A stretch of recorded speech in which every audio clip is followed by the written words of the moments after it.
Muy buenos días, tardes y noches a todos los que me estén escuchando en este momento. Yo soy Medicina Curiosa y el día de hoy vamos a hablar de un tema bastante interesante, el cual es la fisiología del hambre, ¿no? Los diferentes tipos de hambre que existen y los mecanismos que actúan sobre cada una de estas. Cabe destacar que para hacer este video nos vamos a basar exclusivamente en el artículo publicado en el New England Journal of Medicine hace unas pocas semanas, el cual se llama del mismo nombre, la fisiología del hambre. Así que sin más preámbulo, comencemos. Para empezar a hablar del hambre, primero debemos definir qué es el hambre exactamente. Y bueno, si nos basamos en lo que menciona la Real Academia Española, principalmente nos dice que el hambre es las ganas o la necesidad de comer. También nos dice que puede ser la escasez de comida. Pero para nosotros que nos enfocamos en el área de la salud, este significado puede ser un poco vago. Así que vamos a basarnos principalmente en lo que nos menciona el artículo. Y empezando diciendo que el hambre fisiológica, como tal, es el impulso fisiológico que es iniciado por la inanición o depresión de energía aguda para poder ingerir alimentos y mantener un balance energético. Esto porque nuestro organismo requiere ingerir alimentos, ¿no? Cabe destacar que el concepto de hambre fisiológica se originó por primera vez alrededor del año 1929 por un fisiólogo conocido como Walter Cannon, un estadounidense el cual participó en diversas investigaciones como las del concepto de los sistemas de lucha o huida que hoy en día son mundialmente conocidos. Ya, este mismo hombre también se encargó de definir lo que es el hambre fisiológica y cómo se da. Muy interesante. Así que para empezar a hablar de esto, debemos de saber que existen principalmente tres tipos de hambres. ¿Ya? El hambre fisiológica, la cual ya fue definida hace unos momentos, el hambre hedónica y el hambre microbiana. Vamos a indagar un poco en cada uno de estos, empezando por el hambre fisiológica.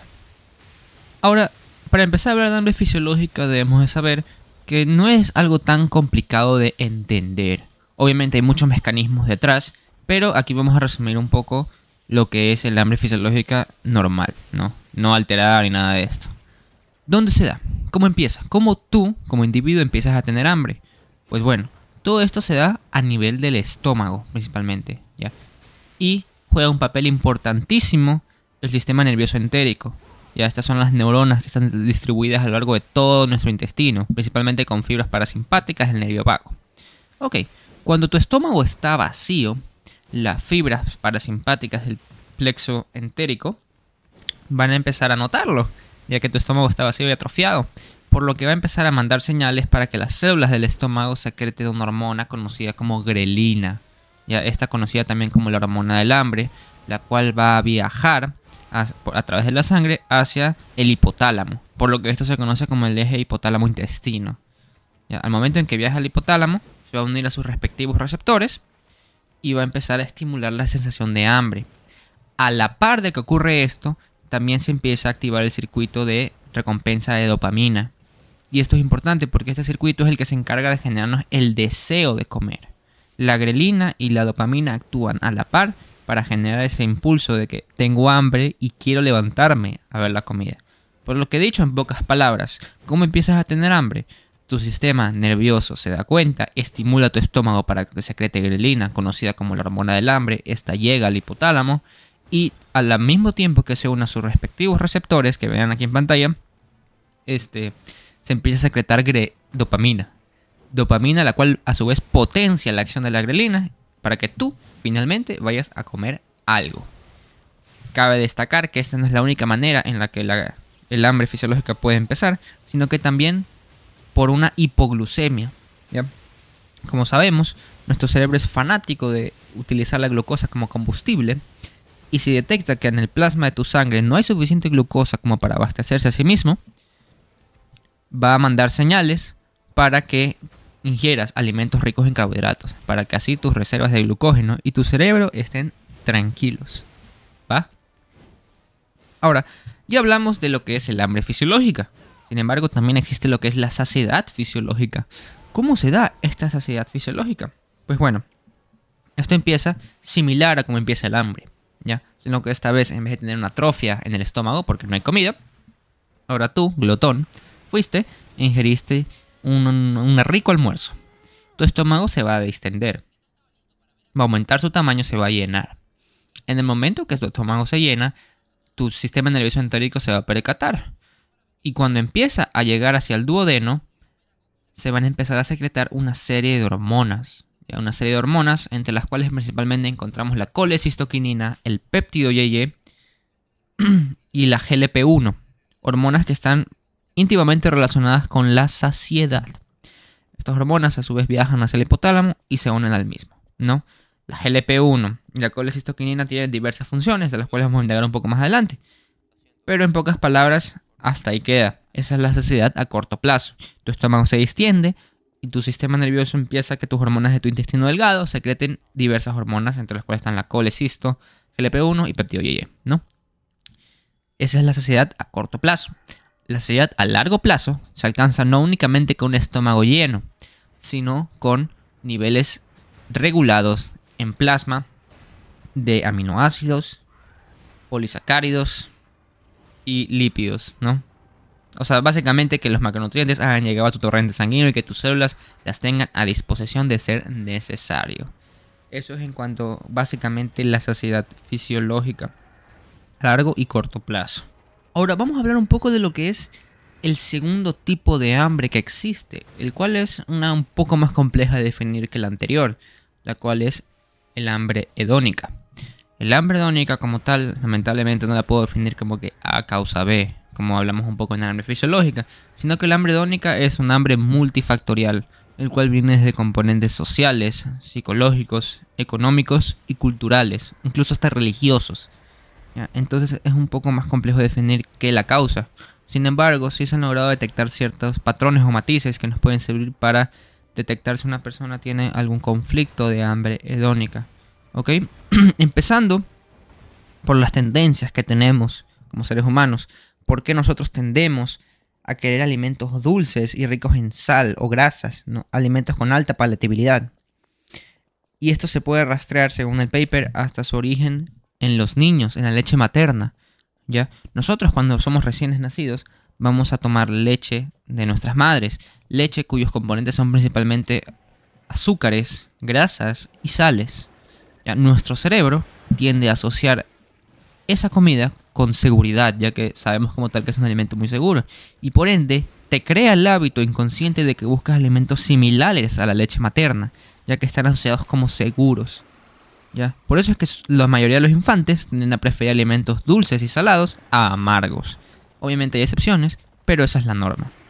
Entonces por ahí podemos rastrear unas tendencias a por qué tendemos a querer comer comida dulce. ¿Ok? Ahora, no únicamente tenemos que basarnos en los hábitos, sino también en qué sistemas suelen actuar en estos contextos. Algo muy importante que mencionar es que el sistema de recompensas parece jugar un papel fundamental, y por recompensas me refiero al sistema de la dopamina que mencionamos anteriormente, el cual se activa si nosotros comemos esas comidas con alta palatabilidad, y puede llegar incluso a bajar la actividad del hipotálamo, inhibiendo nuestro sistema de hambre y saciedad fisiológico, por lo que es por eso que siempre existe el dicho, siempre hay espacio para el postre, porque literalmente cuando vemos comida que nos parece atractiva, nuestro hipotálamo es inhibido por nuestro sistema de recompensas. Eso es algo importante tener en cuenta en la participación de este mismo. Ahora, también tenemos que saber que es interesante pensar en que se ha descubierto que el hambre hedónica no es sinónimo a que vas a comer mucho. ¿Ya? Simplemente hay personas que tienen tendencias a querer buscar más este tipo de comidas, pero también parece que el hambre hedónica únicamente no va a ser la que cause trastornos alimenticios, sino que tienen que haber problemas psicológicos previos, los cuales combinados con el hambre hedónica tienden a causar los problemas que vemos en muchas personas. Sorpresivamente, en un estudio en el año 2021 se descubrió que una reducción del BMI o índice de masa corporal puede llegar a reducir los niveles de hambre hedónica, pero esto en personas muy obesas, ¿ya? Porque de hecho anteriormente el mismo paper se nos menciona que por ser una persona, digamos, con alto índice de masa corporal, no necesariamente vas a querer comer todo el tiempo. Sin embargo, este estudio nos dice lo contrario, así que tratemos de tomar estas conclusiones con pinzas, ¿no? No nos vayamos como que esto es una conclusión final. Finalmente, para concluir los diferentes tipos de hambres que existen, vamos a tocar lo que es el hambre microbiana. Pero primero debemos de saber qué es la microbiota. Pues en pocas palabras, son una serie de microorganismos que se ubican principalmente en el colon y que nos van a ayudar a producir diferentes metabolitos. Se van a alimentar de nuestros restos y vamos a formar lo que se conoce como una relación simbiótica, donde ambos salimos beneficiados. Ellos proveen a su huésped, o sea nosotros, de energía gracias a que liberan enzimas o algunos metabolitos como ácidos grasos de cadena corta, principalmente, ¿no? Ahora, debemos de pensar que ellos juegan un papel muy importante en la comunicación del eje intestino-cerebro, ya que se ha encontrado que en personas tanto obesas como delgadas, una disbiosis intestinal aumenta la leptina en suero. ¿Y a qué nos referimos con disbiosis en primer lugar? Bueno, como sabemos, la microbiota es una comunidad de bacterias. Sin embargo, si estas no se las alimenta correctamente o hay un desbalance por alguna infección, se va a generar lo que se conoce como disbiosis intestinal o desbalance de la microbiota. ¿Ya? Por eso es importante mantener unos buenos hábitos alimenticios. Y el punto es que si cuentas con disbiosis, probablemente cuentes con aumento de leptina en suero. ¿Y esto por qué nos importa? Porque para los que no sepan, la leptina es una hormona muy importante que se produce a nivel de los adipocitos y juega un papel fundamental en la regulación de la saciedad y el hambre a largo plazo, ya que si tuviéramos que definirlo en unas pocas palabras, sería como una especie de sensor de la grasa, ¿ya? Y en base a darse cuenta de cuánta grasa tienes en tu organismo, decidir si necesitas ingerir más alimentos o ingerir menos.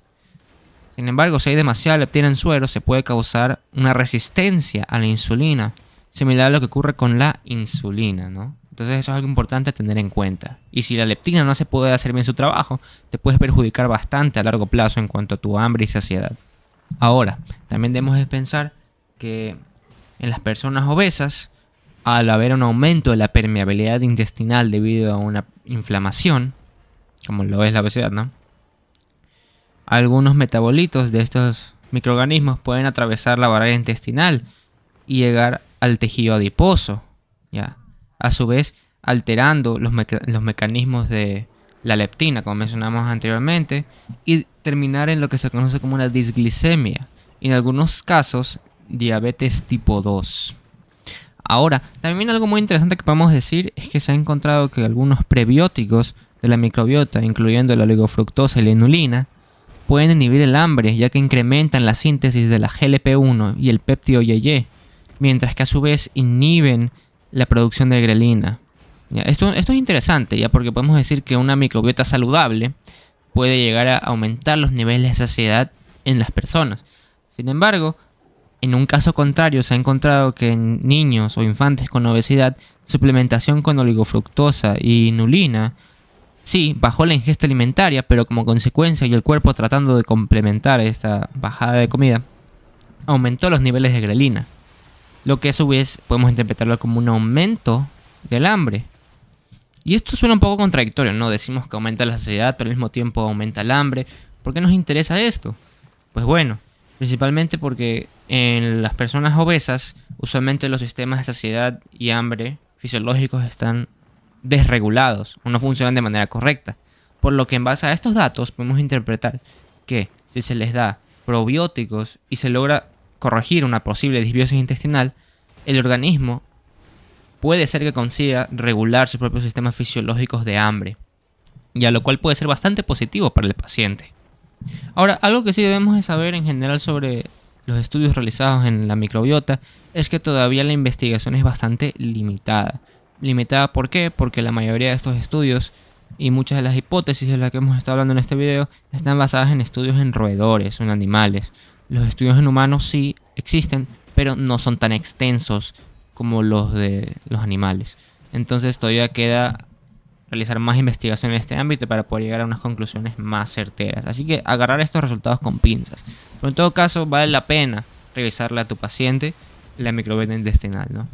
Porque puede ser causante de muchos de sus problemas. Por último, para finalizar el tema de la microbiota, algo muy interesante que podemos decir es que los ácidos grasos de cadenas cortas que mencionamos al inicio de este tema incluyen algunos como el butirato, propionato y acetato, los cuales son productos de la fermentación bacteriana de agentes poco digeribles como suelen ser la fibra dietética, ¿no? Estas fibras y estos ácidos grasos que se producen a partir de la microbiota pueden unirse a unos receptores en los islotes pancreáticos y pueden ser capaces de estimular el hambre fisiológica, ya que favorecen la liberación de grelina, mientras que a su vez al unirse a estos islotes pancreáticos pueden inhibir la secreción de la insulina, ¿no? Lo cual es bastante interesante. Por lo que en general, si tuviera que decir una pauta para finalizar este tema de la microbiota, es que si la corriges y tienes algún problema de disbiosis, es probable que tu metabolismo del hambre y la saciedad se arregle, ¿no? Entonces ténganlo en cuenta cuando piensen estas cosas. Y no olviden que también puede de hecho llegar a ayudar al hambre hedónica, ¿ya?